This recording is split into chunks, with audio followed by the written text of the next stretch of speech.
Gentlemen, so we're talking about kind of a timeline of slavery. It would be helpful if you wrote this down.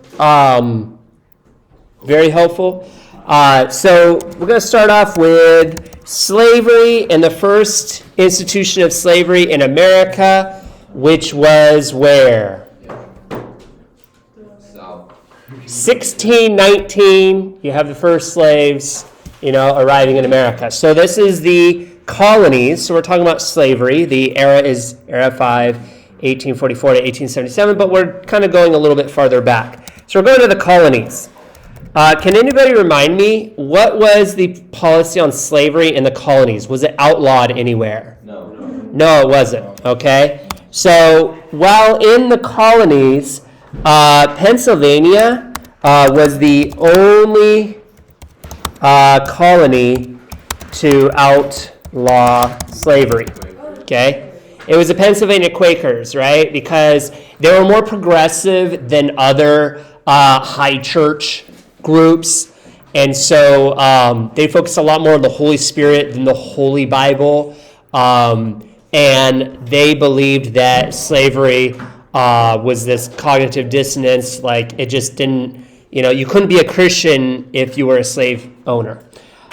So that happens. Then all of a sudden the American Revolution happens, right? And what is our first law? So then we have, that little thing called the American Revolution that happens in 1776, right?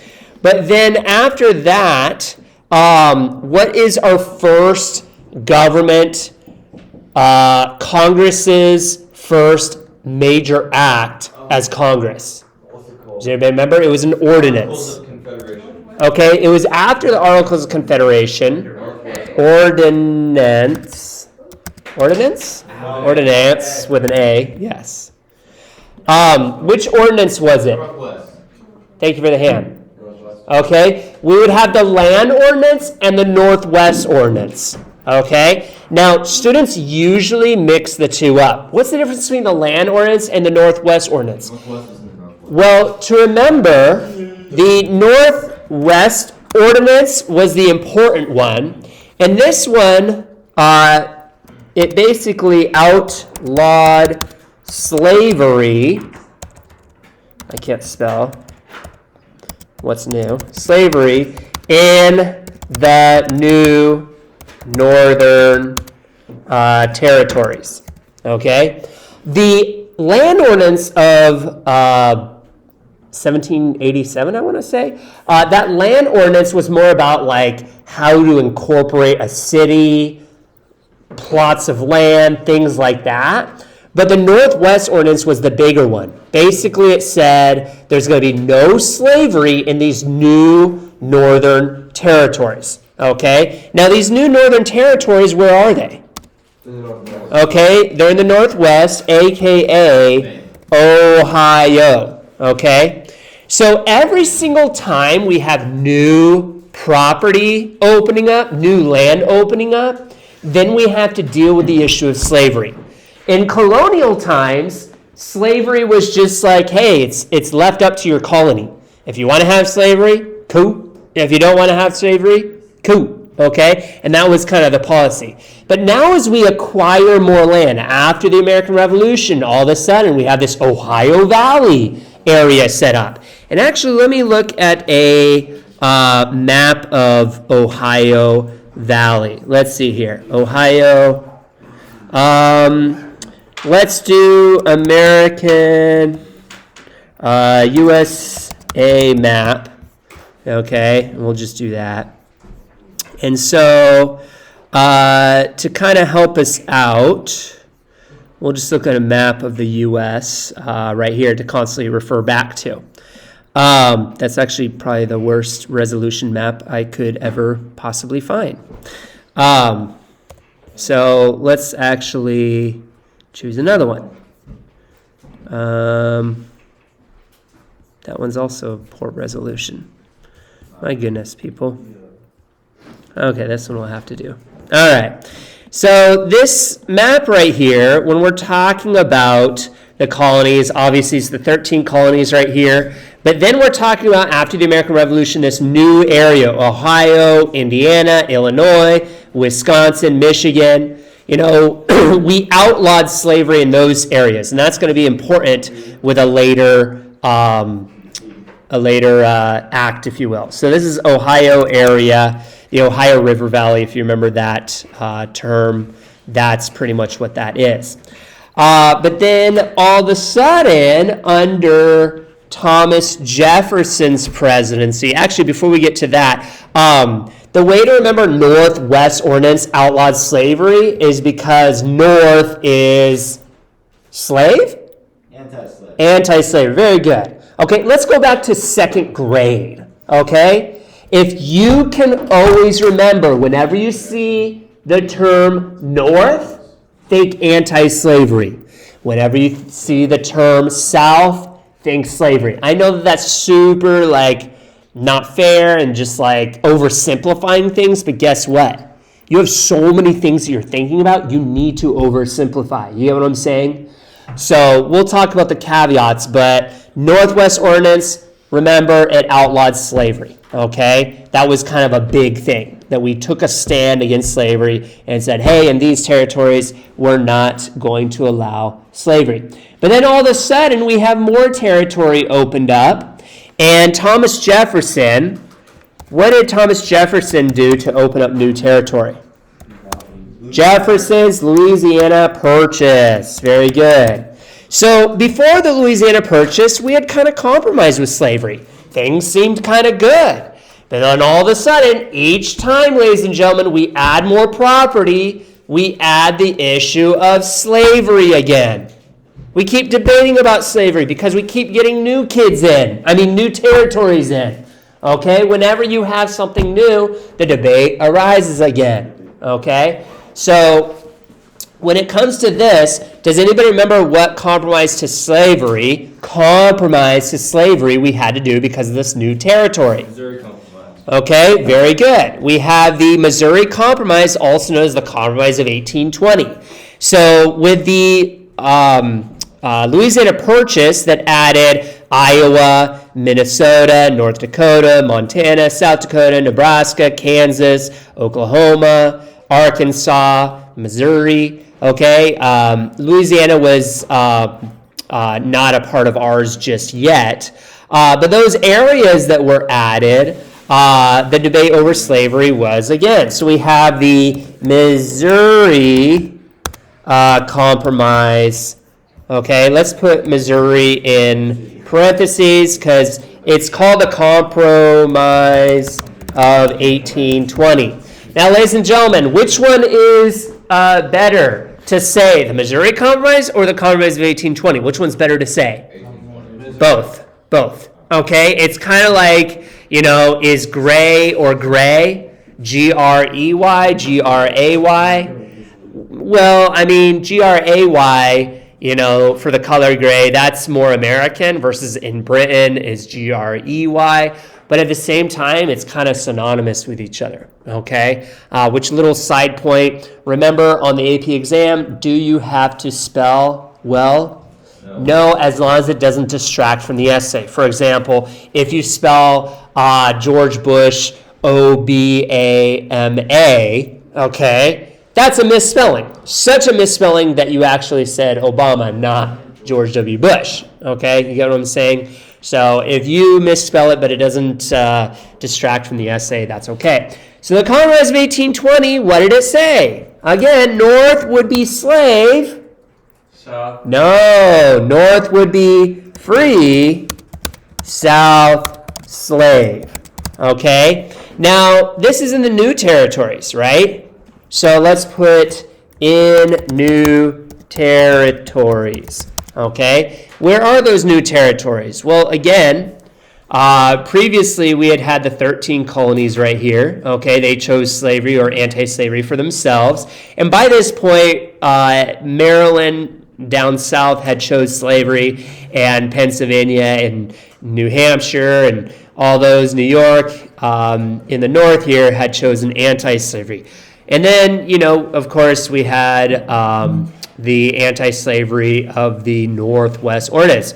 Well, Compromise of 1820 said North was going to be free, South was going to be slave. Below, what was the line? 3630, known as the Mason-Dixon line. Again, if you don't remember that, that's okay. You don't specifically need to know the line. But the Mason-Dixon line right here said, hey, everything below is slave, everything above is free, except for Missouri. Okay, and this is the new states, right? The new states that we're going to be adding. Missouri was above that 3630, so it was kind of like, hey, everything north is going to be free, except for Missouri. And that's why it's called the Missouri Compromise. Okay? So we had that, but then all of a sudden we had more territory being added. Okay? What conflict did we have with Mexico that added new territory? The Mexican-American War. Mexican-American War. Okay? And again, remember, Mr. Maloney didn't realize until college that the Mexican-American War and the Spanish-American War were two different wars, right? It's like, well, isn't that just another name for the Mexican-American War because, like, Mexicans speak Spanish? No, they're totally different, okay? The Mexican-American War is before the Civil War. The Spanish-American War is after the Civil War, okay? So remember that. Mexico's closer, so just think about that. So this Mexican-American War opened up new territory known as the Spanish Cession, or the Mexican Cession, sorry. The Mexican Cession would be places like Texas is what we're fighting over, right? But New Mexico, Colorado, Utah, Arizona. Actually, Colorado technically was part of America by this point as a territory. You got Utah, Nevada, California, Arizona, New Mexico. Okay, remember that President Polk, he is the expansionist president. This is the time period of Manifest Destiny. If you remember Polk, he's polking, right? Polking at the West Coast, okay? And he wants to expand, okay? That's how I remember President Polk, okay? President Polk is our expansionist president, so we have to compromise over slavery. Okay, we said in the Compromise of 1820 that everything north was going to be free and everything south was going to be slave. But it was this new Mexican Cession, we wanted to be a little bit more progressive. We wanted to let the states decide. Let the states decide. What is that called? What is that called? Popular sovereignty. Oh, you guys are snazzy. Okay, so we have the Compromise of what? 1850, okay, it's kind of nice that it's these round numbers, right? Which said popular sovereignty in Mexican Cession, which was those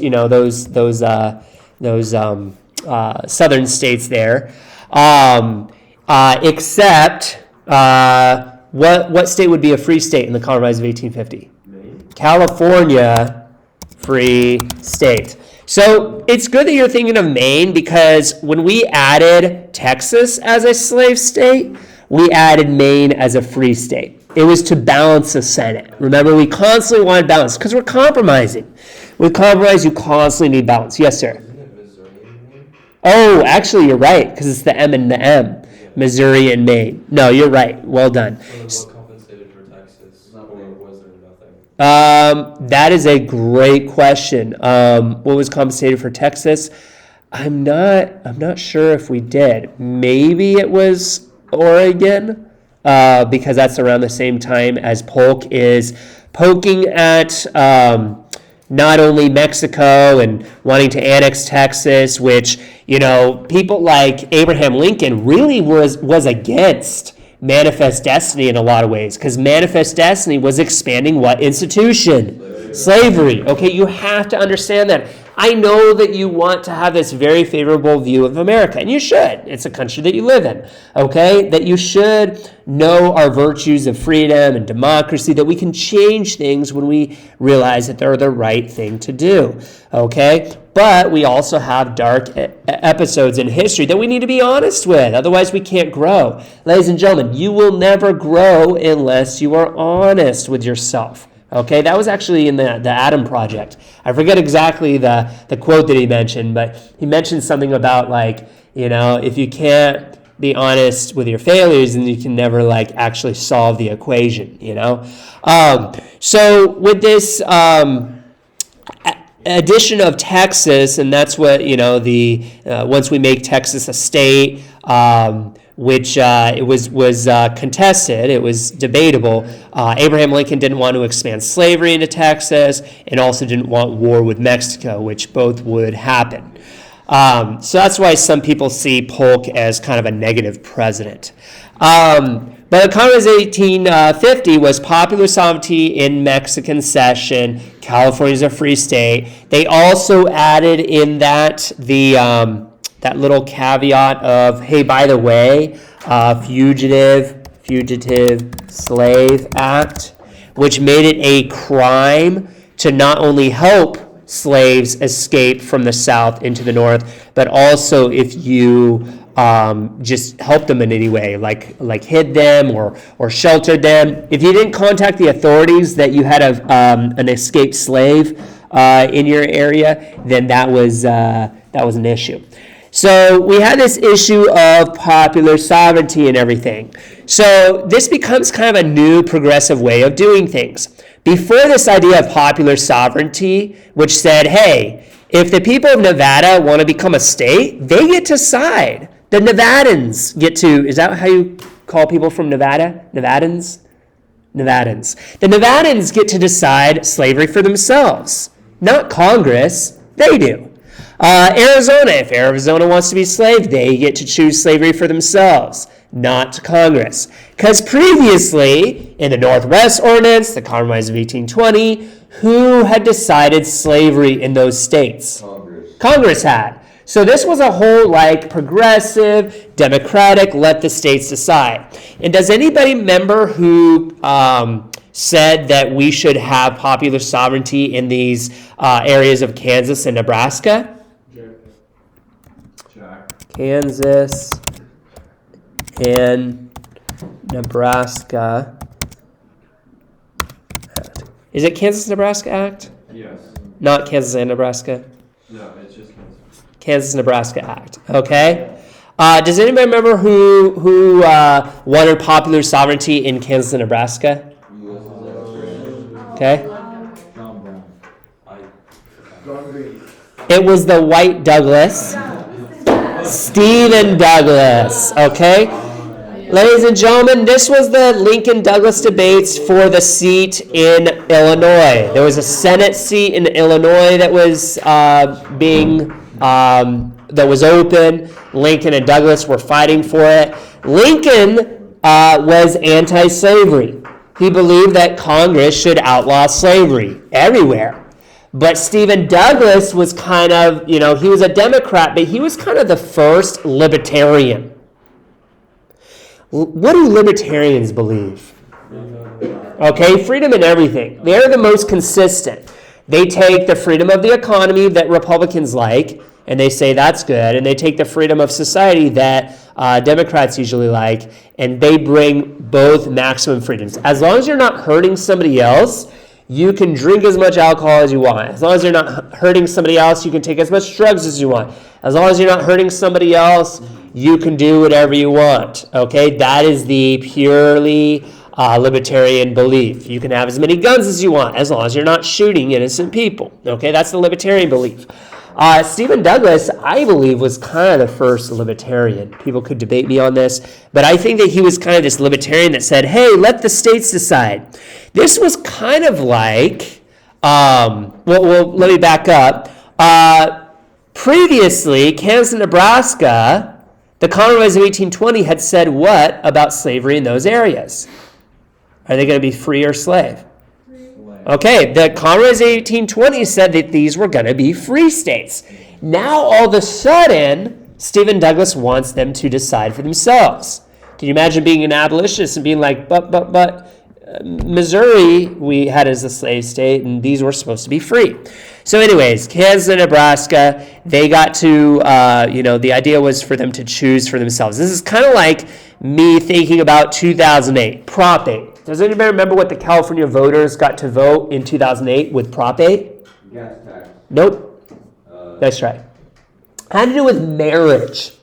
Same-sex marriage. Same-sex marriage. Very good. And in California, we the people got to vote. Does anybody know how the 2008 vote went? 60% said same-sex marriage is not marriage. 40% of Californians said, no, it is, okay? If you were to do an election today, it would probably be like 80-20 type of thing. What's ironic, though, ladies and gentlemen, is that the people voted, and Republicans generally got, their vote on same-sex marriage is not marriage. But then when the Supreme Court got involved, the Supreme Court said, no, that's unconstitutional. You cannot deny that right to people. It's under 14th Amendment, right to citizenship, equal protection of the law. That gay marriage has equal protection of the law with traditional marriage, okay? Now, what's ironic, ladies and gentlemen, is that in this case, it was the Republicans that were very popular sovereignty driven. Get what I'm saying? They were into democracy. Let the states decide. Let the people decide. And I remember in that election, it felt like, the federal government or the state government, because it was a state Supreme Court at that time, had overreached its bounds, but the Democrats were all for the Supreme Court to overstep its bounds. Typically, ladies and gentlemen, again, remember, typically, Republicans like a constitution. Typically, Republicans like representatives, congressmen, and senators to make decisions for the people. Do Republicans like this mob mentality, democracy voting? Typically not, because it's not law and order, okay? It's like ancient Athens just voting people off to death, right? Like Socrates. Democrats who want progressive change. Are you going to have quick change through Congress and Senate? No. So they typically like democratic voting. So it's kind of ironic. Do you guys see that irony? How, the process, normally a Democrat would say, hey, let the people decide, let the states decide. But in that situation, because it went against their core beliefs, that was not the case. So I mentioned that because that was kind of what Kansas and Nebraska was all about. Should the states decide? Well, somebody who is libertarian would say, yes, let the states decide. Again, remember, Republicans, they're not against change. They're just against quick change, okay? And progressives usually want to progress society a little bit quicker. So Kansas-Nebraska Act, again, popular sovereignty of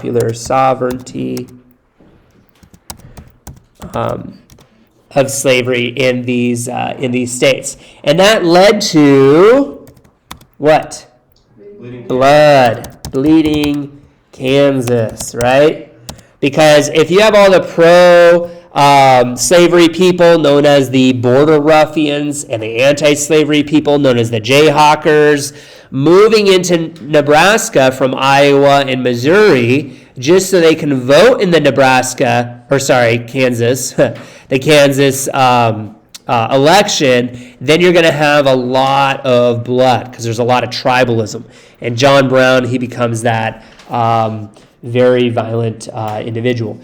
So then the Supreme Court gets involved with one of the most famous Supreme Court cases known as Dred Scott case, which solved the issue of slavery for everybody. It said, what about slavery? It's legal everywhere. That's Plessy versus Ferguson. Legal everywhere. Okay? It said slaves are not human, they are property. We've talked about this as well when it comes to abortion. You need to have that discussion. Is the baby a baby, okay? Or is it just a piece of fetal tissue, okay? Because if it's a baby, you have to protect that baby, okay? Just like a slave. If a black person is a life, you have to protect that life. If it's just property, then you can abort that slave all you want, okay? Because it's just property, okay? And so that was kind of the debate. Because slaves are not human, but property was the Supreme Court case decision. Because of that fact, can you outlaw property ownership in a state? No. So, kind of de facto, slavery, legal everywhere. Okay, so that's what happens with that Dred Scott case. One of the most important court cases, not only because it dealt with the issue of slavery, but because is this a bold move of the Supreme Court?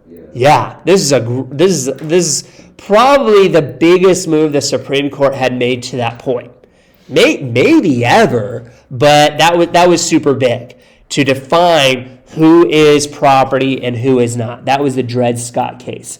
And that then led, of course, to that watershed moment known as the Civil War, 1861. Okay, so does this kind of help show kind of this trail, if you will, of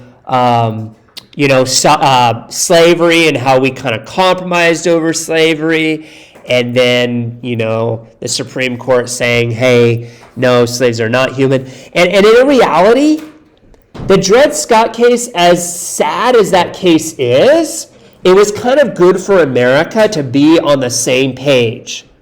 Because I believe without the Dred Scott case, we might not have had the Civil War where America could be on the same page that all people are free, that slavery is wrong. You get what I'm saying? You kind of get to this point of, it's kind of like when you compromise all the time, okay? Like, do you ever see change when you compromise?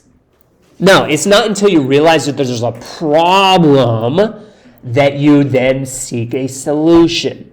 And so the Dred Scott case showed us that there was a problem, okay, in a sense. That's not what it was trying to do, but that's what it does for us.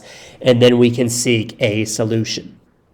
So, any questions on that? Hopefully that kind of helps with that expansion because, the Compromise of 1820, that being reversed with the Kansas-Nebraska Act, I think is the most significant there. Okay? Well, very good.